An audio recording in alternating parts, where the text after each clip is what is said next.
খাওয়ার সময় এই ভুলটি কখনোই আপনি করবেন না। আউযুবিল্লাহি মিনাশ শাইতানির রাজীম। বিসমিল্লাহির রহমানির রহিম। আলহামদুলিল্লাহি রাব্বিল আলামিন ওয়াসসালাতু ওয়াসসালামু আলা সাইয়্যিদিল মুরসালিন ওয়া আলা আলিহি ওয়া আসহাবিহি আজমাইন। সমস্ত প্রশংসা মহান রব্বুল আলামিনের দরবারে এবং রব্বুল আলামিনের দরবারে লাখো কোটি কোটি গুণ শুকরিয়া জ্ঞাপনার্থে বলছি আলহামদুলিল্লাহ, এবং রাসূল করিম সাল্লাল্লাহু আলাইহি ওয়াসাল্লামের উপর লাখো কোটি কোটি গুণ দরুদ ও সালাম পেশ করে শুরু করছি আমাদের আজকের আলোচনা। আজকে আলোচনার শুরুতেই সকলকে আমার সালাম জানাচ্ছি, আসসালামু আলাইকুম ওয়া রাহমাতুল্লাহি ওয়া বারাকাতুহু। আলোচনার শুরুতেই আজকে আপনাদের জন্য যে গুরুত্বপূর্ণ বিষয়টি নিয়ে এসেছি সেটি হচ্ছে খাওয়ার সময় যে ভুলগুলো আপনি কখনোই করবেন না। রাসূল করিম সাল্লাল্লাহু আলাইহি ওয়াসাল্লাম আজ থেকে 1450 বছর পূর্বে খাওয়ার সময় এই ভুলগুলো করতে নিষেধ করেছেন তার প্রিয় সাহাবাদেরকে, এবং সেই শিক্ষাটুকু আমাদেরকেও দিয়ে গিয়েছেন। যে ভুলগুলো করলে আপনি সমস্যায় পড়বেন, প্রত্যেক জীবনে আপনি সমস্যায় পড়বেন। একটা হযরত আলী রাদিয়াল্লাহু তাআলা আনহুর কাছে একজন মেহমান এসেছিলেন এবং তাকে হযরত আলী রাদিয়াল্লাহু তাআলা আনহু তাকে খেতে দিয়েছিলেন।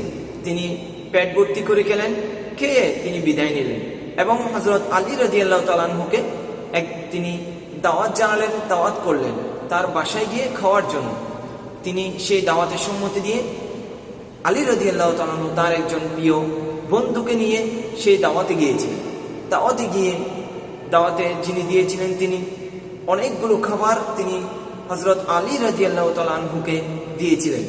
যখন তারা খেতে বসেছিলেন, যখন খাওয়ার জন্য যখন দস্তরখানা বিছালো এবং তিনি দেখতে পেলেন হযরত আলী রাদিয়াল্লাহু তাআলা আনহুর যে সঙ্গীটিকে নিয়ে গিয়েছিলেন সেই সঙ্গীটি মাত্র অতিরিক্ত খাবার খেতে লাগলো। মাত্র অতিরিক্ত খাবার খেয়ে তিনি সব খাবারই তিনি খেতে শুরু করলেন, কোনো খাবারই তিনি বাদ দিচ্ছেন না। সকল খাবার খেয়ে হযরত আলী রাদিয়াল্লাহু তাআলা আনহু তার দিকে তাকিয়ে তার এই পরিস্থিতি দেখে তিনি অবাক হলেন এবং তিনি মনে মনে চিন্তা করলেন যে এই ভাইটিকে, এই বন্ধুটিকে আমার কিছু নসিহত করা প্রয়োজন। তখন তিনি সকল মানুষের সামনে, লোকের সামনে কিছু না বলে, যেহেতু আল্লাহ রাসূল সাল্লাল্লাহু আলাইহি ওয়াসাল্লাম মানুষের সম্মুখে কোনো মানুষকে উপদেশ দিতে নিষেধ করেছেন, যেহেতু কোনো ভুল ভ্রান্তি হলে তাকে প্রত্যেকটি সকলের সামনে এই ভুলটি ধরাতে নিষেধ করেছেন আল্লাহ রাসূল। কেননা আপনি যদি কারো এভাবে ভুল ধরাতে যান, তিনি আপনাকে ভুল বুঝতে পারে, হয়তো আপনার শত্রু হয়ে যেতে পারে, হয়তো আপনার ক্ষতি করতে পারে। তিনি সেই বিষয়টিকে অন্যভাবে আপনার ক্ষতি করার চেষ্টা করতে পারে।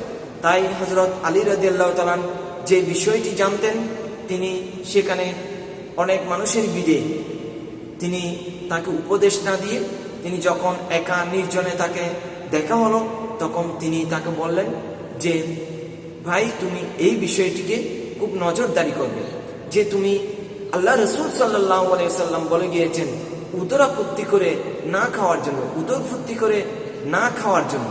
তখন সে ভাইটি বলল, হে আলী, আমি তো খাওয়ার দেখলে আমি কখনো আমার লোভ সামলাতে পারি না, আমি নিজেকে কন্ট্রোল করতে পারি না। হযরত আলী রাদিয়াল্লাহু তাআলা আনহু বললেন, তুমি নিজের নফসকে কন্ট্রোল করতে হবে, নিজের নফসকে নিয়ন্ত্রণ করতে হবে।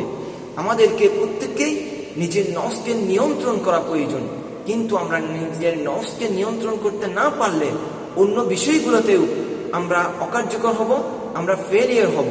তাই তোমাকে এই বিষয়টিকে, নিজের নফসকে নিয়ন্ত্রণ করে তোমাকে অল্প খাবার খেতে হবে। তোমাকে মনে রাখতে হবে অল্প খাওয়ার জন্য আল্লাহ রাসূল সাল্লাল্লাহু আলাইহি ওয়াসাল্লাম তাগিদ দিয়েছেন।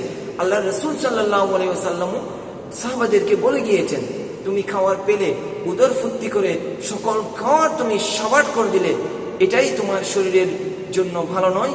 তুমি যেভাবে খেয়েছো আমি দেখেছি, এটি তোমার শরীরের জন্য মারাত্মক ক্ষতি বয়ে আনবে। তুমি অলস হয়ে যাবে, তোমার শরীরকে বিভিন্ন রোগে আক্রান্ত করবে। তখন তিনি বললেন, আমাদের ইসলাম এটিকে সমর্থন দেয়। ইসলামও বলে নিজের নফসকে নিয়ন্ত্রণ করার পূর্বে তুমি যখন নিজের খাবারকে যখন অনেক খাবার তোমার সামনে আসবে তখন তুমি নিজের নফসকে নিয়ন্ত্রণ করবে। এটাই তোমার প্রথম পদক্ষেপ, নিজের নফসকে নিয়ন্ত্রণ করার। যখন তুমি সাকসেস হবে, সফল হবে, তুমি অন্যান্য সকল বিষয়েও তুমি সাকসেস হবে, সফলকাম হতে পারবে। তাই তোমাকে অবশ্যই আল্লাহ রাসূল সাল্লাল্লাহু আলাইহি ওয়াসাল্লাম যে সকল নসিহত করে গিয়েছেন, যে সকল বাণীগুলো, যে সকল আদেশগুলো করে গিয়েছেন, খাওয়ার সময় উদরফুর্তি করে খেতে পারবে না কখনো। তুমি নফসকে নিয়ন্ত্রণ করে অল্প খাবার খেতে হবে। অল্প খাবার খেলেই তুমি সুস্থ থাকবে। দুনিয়ার জমিনে দেখবে তুমি যত শক্তিশালী মানুষ রয়েছে, সুস্থ মানুষ রয়েছে, তাদের খাওয়ার তুমি দেখলে বলতে পারবে যে তারা কেমন খায়। তারা অল্প খায়, অল্প অল্প খেয়ে তারা পরিতুষ্ট থাকে। তখন একটি কথা মনে রাখবে, অল্প খাবার খেলে খাবারগুলো তোমার ঔষধে পরিণত হবে। আর যখন তুমি পেট ভর্তি করে খাবে, সেই খাবারগুলো তোমার বিভিন্ন রোগে, বিভিন্ন এই বেশি করে খাওয়ার ফলে এই খাবারগুলো তোমার বিষে পরিণত হবে। তাই তুমি এইভাবে না খেয়ে কখনো যে কোনো জায়গায় তুমি নিজের নফসকে নিয়ন্ত্রণ করবে, অল্প অল্প খাবে।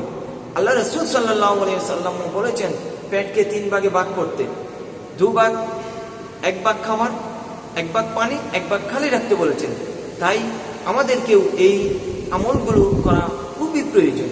তাই খাওয়ার সময় কখনোই এই বিষয়গুলো আমি আপনাদের সামনে এই কারণে নিয়ে আসছি, এগুলো আসলে পারিপার্শ্বিক অবস্থা, বিভিন্ন পরিস্থিতি আজকে এই বিষয়টির প্রয়োজনীয়তা অনুভব করে আপনাদের সামনে আজকে এই বিষয়টিকে নিয়ে আসলাম। যেহেতু আল্লাহ রাসূল সাল্লাল্লাহু আলাইহি ওয়াসাল্লাম আজ থেকে 1450 বছর পূর্বে আমাদেরকে খাওয়ার নিয়ম জানিয়ে দিয়ে গেছেন, নিয়ম বলে গিয়েছেন যে উদরফুর্তি করে তুমি খাওয়ার পেয়েছো, তুমি খাওয়ার সবগুলো উদরফুর্তি করে খেয়ে সব খাওয়ার সাওয়ার করে দিয়ে তুমি পেট ভর্তি করে ফেললে, এটি ভালো নয় তোমার জন্য, এটি তোমার শরীরে মারাত্মক ক্ষতি করবে। এই খাবার তোমার শরীরে বিষ হিসেবে কাজ করবে। যখন তুমি অল্প খাবে, অল্প পরিমাণে খাবারগুলো তোমার শরীরে ঔষধের মতো কাজ করবে। তাই আমাদেরকে এই সকল উদরফুর্তি করে খাওয়া আমাদেরকে বন্ধ করতে হবে। আমাদেরকে অল্প অল্প করে খেতে হবে, যাতে করে আমাদের শরীর সুস্থ থাকে, মন মেজাজ ঠিক থাকে। এই লোকটি হযরত আলী রাদিয়াল্লাহু তাআলা আনহুর সাথে কথা বলতে বলতে বললেন, হে আলী, আমি যখন খাবার খাই আমার শরীর দুর্বল হয়ে যায়, আমি দুর্বলতা অনুভব করি। আলী রাদিয়াল্লাহু তাআলা আনহু তাকে বললেন, রাসূল করিম সাল্লাল্লাহু আলাইহি ওয়াসাল্লাম বলে গিয়েছেন যে তুমি যখন খাবে, আমি বুঝতে পারছি তুমি অল্প পরিমাণে খাবে। তাই তো আল্লাহ রাসূল সাল্লাল্লাহু আলাইহি ওয়াসাল্লাম বলেছেন, এই বিষয়ে তাগিদ দিয়েছেন, তুমি যখন অল্প খাবে তখন তোমার শরীর সতেজ থাকবে। আমি এটা বলতে পারি, তুমি খেয়ে নিশ্চয়ই তুমি বসে পড়ো, আর না হলে ঘুমিয়ে পড়ো, শুয়ে পড়ো। তুমি কখনো বসে পড়বে না, শুয়ে পড়বে না। তুমি খাওয়ার পর অবশ্যই কিছুক্ষণ পায়চারি করবে, আস্তে আস্তে করে তুমি হাঁটবে, পায়চারি করবে। খাওয়ার পর তুমি খাওয়ার খেয়ে কখনো বসে যাবে না, তুমি খাওয়ার খেয়ে কখনো তুমি ঘুমিয়ে পড়বে না। যদি তুমি খাওয়ার খেয়ে ঘুমিয়ে পড়ো, পায়চারি না করে তুমি বসে থাকো, ঘুমিয়ে পড়ো, তাহলে তোমার শরীর দুর্বল হয়ে যাবে। তোমাকে বিভিন্ন রোগে তোমাকে আক্রান্ত করবে, তুমি রোগাগ্রস্ত হয়ে যাবে, তুমি অলস হয়ে যাবে, তুমি দুর্বল হয়ে যাবে। সম্মানিত দর্শক মণ্ডলী, আজকে এই পর্যন্তই।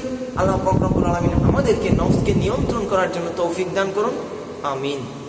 সকলকে আবারও ধন্যবাদ, মোবারকবাদ জানিয়ে আজকে শেষ করছি। আসসালামু আলাইকুম ওয়া রাহমাতুল্লাহি ওয়া বারাকাতুহু।